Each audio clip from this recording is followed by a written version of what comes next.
Okay, well, good morning, everybody. Thank you very much for coming. It's good to see some familiar faces as well as some new ones. A few years ago, Camelot were very successful with the Guardian side of things, providing a security solution. But they also wanted to offer the widest service possible to our property owners. So they are very good at thinking outside the box. So they very cleverly employed me to look at how we might make extra income from your empty spaces as well as the Guardian solution. And this is a service that can work on its own or with the Guardians, so we've expanded it to be as wide as possible. Okay, so make space pay. It works. Excellent. So just in this short presentation, I'm going to go through what Make Space Pay is, how it can generate a revenue for you, give you some case studies, and also then have some time for questions. So the service we offer, it's unique in the world of living Guardian solutions. I think there are maybe one or two people trying to emulate it now, but we've got a nice lot of experience under our belt, so we're very confident we are certainly the market leaders in making space pay. It's a way of maximising the returns whilst your property is vacant. It won't work for all properties. What we do, again, is a very bespoke solution. We'll come along and have a look at your property. So whilst we're keeping it secure with Guardians, we'll also look at it and say, how else might we use this space? And that does more than just generate an income for you. It actually brings the building alive. And as Bob mentioned earlier, it's a really important social aspect of not just having empty buildings sitting and deteriorating in a neighbourhood. And whilst Guardians will keep that alive and make it their home, by methods we use in Make Space Pay, that expands that service even more. Okay, we have extensive expertise in the world of filming, photo shoots, all the things that you see up there, events, advertising, as well as other events. Okay, we also offer a legitimate, and I emphasise the legitimate, mitigation of empty property rates. There's a very interesting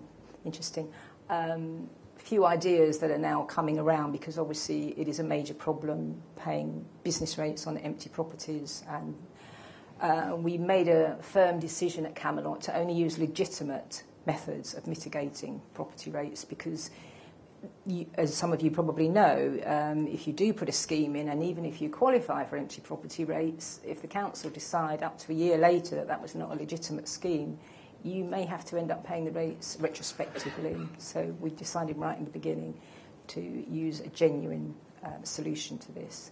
So we use some great charities, really charities that I feel inspired about particularly, and they also add to the community of the properties that they're living in. And the good thing is that we manage every single aspect of this. I think some of you as property owners before have dabbled in the world of bringing in filming companies or events. It's a lot of work, and a lot of work has to be put in, and things don't come to fruition.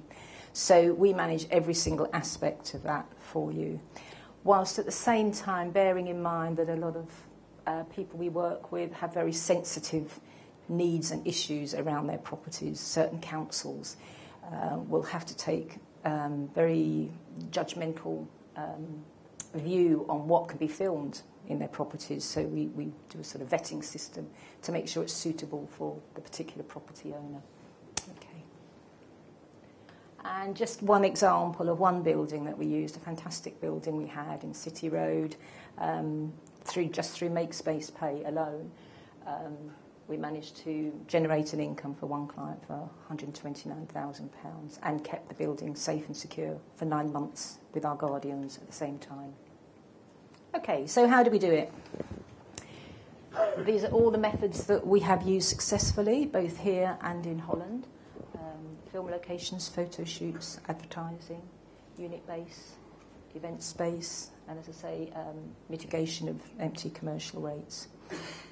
So I'm going to now show you some examples, some living examples, because I can stand up here and tell you how wonderful we are, and we are. But these are some actual examples of things that we've managed to achieve in some of our buildings. You can see we work with all the big film production companies and the major TV companies too. This is an example of some of the productions that we've done. Okay. This is a school that we managed in Surrey. It's an empty school, and we took it over a couple of weeks after it was empty, and we've just had so much filming and different events going on. It's been a great success. Very happy with that. Again, photo shoots. We've done a very nice photo shoot. I don't know how they got the cover of that from this wonderful building that they did, but it's quite amazing if any of you have been involved in film shoots to see them doing all these exotic things and then they come up with something at the end of it. But they pay well and makes use of the building, as I say. Now, this is one great warehouse space that we had in North London, just a big empty warehouse, and we had, I think, 24 guardians living in there to secure it. But we managed to get the film crew in there and make a very substantial income for them. And Bob is now going to do his magic and click on the link. What I would say is don't get caught up in the techniques of this. Look at the building.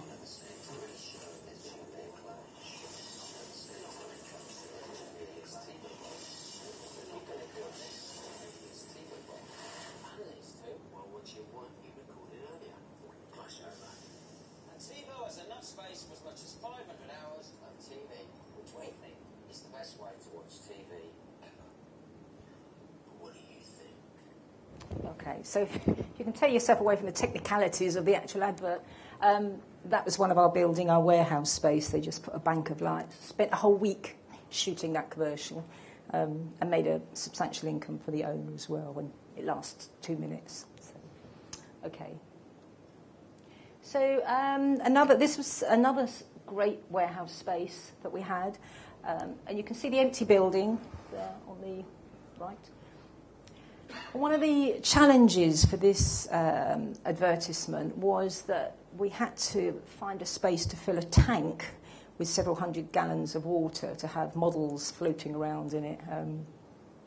Quite a popular venue for some of the Camelot employees that suddenly took an interest in filming and wanted to go and view this commercial development of beautiful models floating around in a tank. So when you watch the advert, try not to concentrate on the beautiful model, but think about this is how we've used a building to generate some extra income.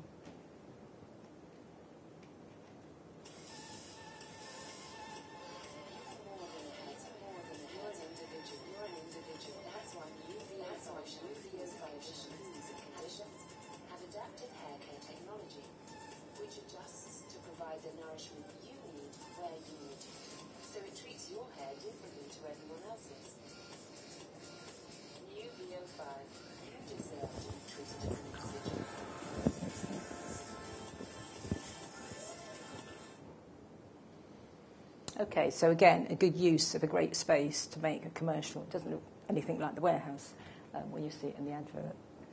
Okay. Oh, hello. Are you clicking as well, Bob? Sorry. Can you keep your hands off? Okay, this is some external advertising that we've done in some of our properties as well, which again, as Bob said, is a very lucrative. Belgium, yes, and Antwerp, yes. The external advertising market has severely curtailed in the recession. Actually, there are real hotspots. They need it to be in great locations. They're much more exclusive now than they used to be. So that's quite a more difficult market than it used to be. But given the right building in the right location, it's still a service that we can offer. Okay, this was a unit base of a community centre in Hackney. Samsung were filming down the road and they just needed somewhere to put their vehicles, so we just arranged it all within a day, got all the necessary permits and used it as a unit base for them. Again, events. This was in the same space, actually, where the huge water tank was. After they'd taken the water tank out, we did a book launch event in the same space. So we're very versatile and think outside the box of what we do. Again, high access road training for the SAS. These are training for people that have to work at great heights. So people strung ropes up and trained all these guys for a week how to work at space stations and goodness knows where else. Space stations? No, not space stations. What are those nuclear stations? That's Yeah, there's not a lot of call for working in space stations, unfortunately. And we've also used it for theatre rehearsal space. It's a great call for theatre rehearsal space. Okay. And this is a charity that we got involved with last year, and some of you may have seen it. They put elephants all over London a couple of years ago to highlight the plight of the endangered Asian elephant. And again, we had this fabulous warehouse space where they wanted space to paint their next project, which is 6 more animals, tigers and orangutans. So we filled this space for several months, and they painted all these wonderful sculptures, and then they were sent to Edinburgh as part of the Fringe Festival and raised over £1 million for their charity and saved our property owner substantial amounts in empty property rates. So it was a fantastic project. So, Bob.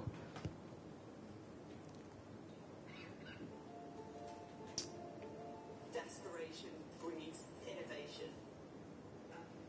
What we are going to do is completely transform Edinburgh into a jungle. It's biospecies who are affected by habitat loss. So the idea is to... So if you can see all the big warehouse space behind these guys. I actually wanted a crocodile, and they said, could I do a tiger instead? So I thought, well, fair enough. There's tigers, crocodiles, orangutans, hornbills, and I think there might be 1 or 2 elephants as well. The whole point of the exhibition is that the animals are ambassadors for their endangered species. They're there to raise at least £1 million for their relatives back home, back in the jungles of Asia. We have graffiti artists, stencil artists, mosaic artists, fine art, fashion designers, just about every kind of creative person you can think of, they're part of it. This piece is called Crocodile Rock. I wanted to do something that was interactive. People can sit down and pretend to play. Okay, so that gives you an idea of the various ways that we're just creative in using space to the utmost. As I say, and that's something that has particular resonance with me. Okay, so that's about it, unless you have any questions that you'd like me to answer even.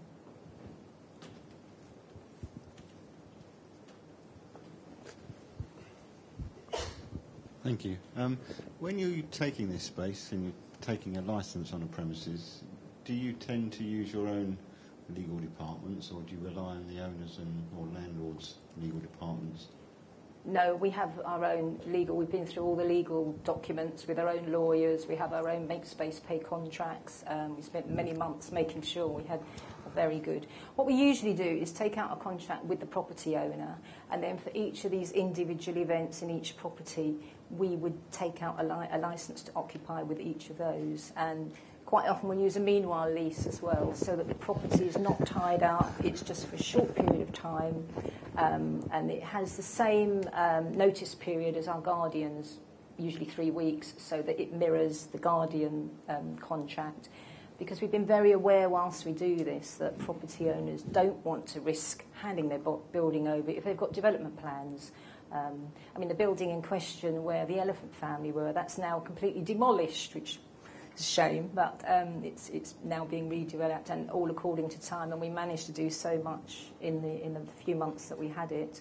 But we very much bear in mind our first priority is keeping the building safe, because we are a security company, and looking after the property owners, and then generating an income, and then facilitating these other things. So there is a sort of a real hierarchy of our emphasis, really. Does that answer your question? Okay. Yes, 2 questions for you. Firstly, are you suggesting that every empty commercial property has potential for short-term income? I'm not suggesting. In reality, a lot of it comes down to the location where you are. That's what I found in practice. Yes, we can offer this service to all property owners, but we don't do that. I would always come and have a look at the property. I'd have a look at where it's based. We use local knowledge for maybe if it's an empty property rate solution and we're using charitable status to mitigate the rates, we would use our own links and network with that. I go to several properties where I know there's very little we can do with it, and I would always tell them, look, I'm sorry, but I'd rather be straight and tell you there's very little we can do with that. Right, and secondly, where do the ideas originate from for the potential use of a building? Does it come from your own organisation, or does it come from the owner, or do you jointly sit down and discuss the possibilities? Usually the owner is quite new to this. The solutions, we get literally hundreds of inquiries of people. As Bob said, a lot of our guardians are artists and people that know us, and the production companies we work for know we also do that. So we get a lot of inquiries from them. And I often say my job is like fitting a jigsaw in. You know, we've got this inquiry, what building do we have that we can fit this in with the time constraints and everything else? So it's sort of a multi-layered approach, really. But no, now I've got an eye for a building and can go, yes, we can do this and we can do this and we can do that. And it's amazing. You see the property in a very different way when you're doing this sort of work, I have to say. So what you're suggesting is basically the ideas come from Camelot rather than from the owners? Usually, but if the owner has got some ideas of what they want to achieve, we have a whole database of companies we work with and inquirers. We probably get more inquiries than we're able to satisfy, actually, for use of space, I have to say, which is frustrating. So any property owners out there, especially with warehouses and large spaces, please give me your buildings so I can do something with. And actually, there was the lady, I think the blonde lady at the back, that said some of your buildings may not be suitable for guardians. Even if it's not suitable for guardians, often it will be for Make Space Pay. You'd be amazed. We get, before Fashion Week, we get so many inquiries from people that are going to show dresses worth thousands of pounds, and they want some grotty, rundown, horrible building because it shows off this high fashion. I don't know, it's lost on me, but we get amazing inquiries for rundown buildings. So I would always say, give me a call and I will tell you whether we can do anything with it or not. Most recently, we had an inquiry in Holland for a company that wanted to shoot a horror film and said, could you provide us with a graveyard? But we found the castle, a 400-year-old castle. It came with woods, and they created the tombstones themselves. But the horror movie, yeah, but I haven't seen the results yet. No, okay. Anything else? Yes.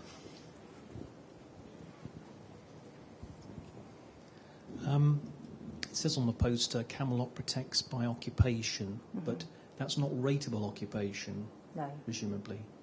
I just wondered how that works, because you're making money out of the building for the owner. Yes. It can be, it depends on how long the project is.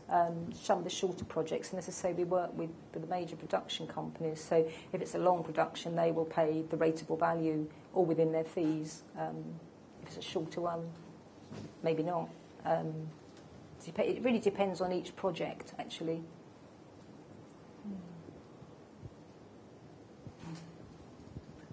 It doesn't seem to answer your question fully, does it? Well, just repeat your question. Perhaps I didn't fully...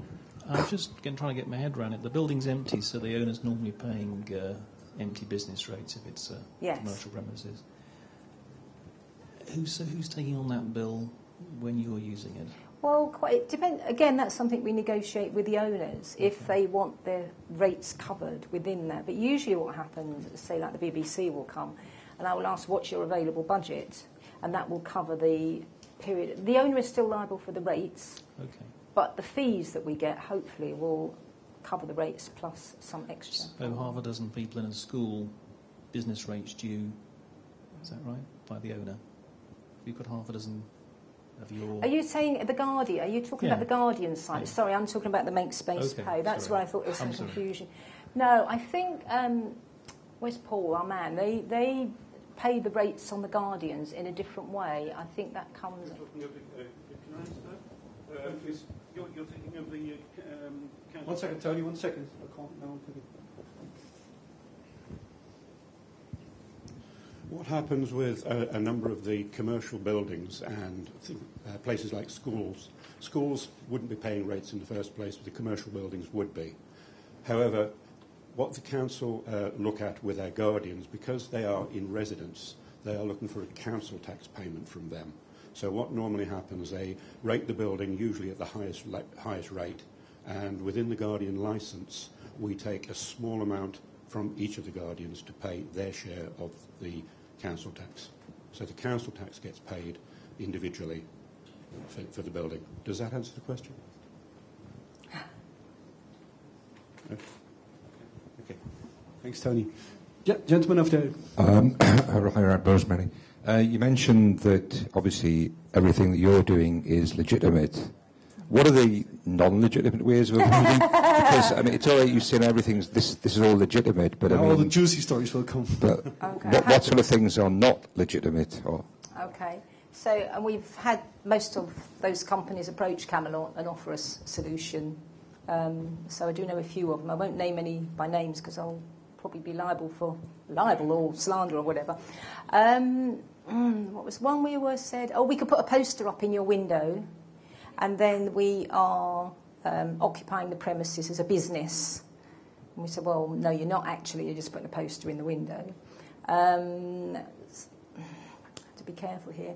Somebody else who's actually under investigation, both by the rating authorities and the Charity Commission, there is somebody that puts out a Bluetooth device in a building, and it throws out messages to anyone walking by that happens to be on Bluetooth. I think they're evangelical messages.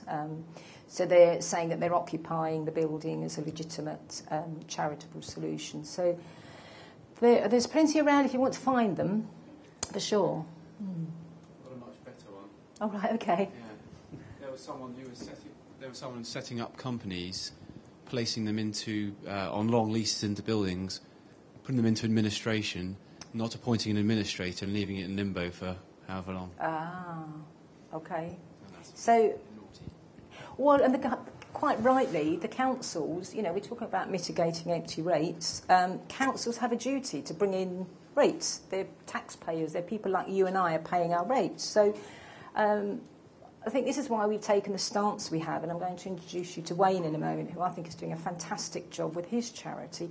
This is not a case of us trying to rip money out of the claws of councils. A lot of our clients are councils. So this is about us offering a genuine service and trying to do a genuine, there's something good in the community, both for the charities, the property owners, and people that live nearby those empty properties as well.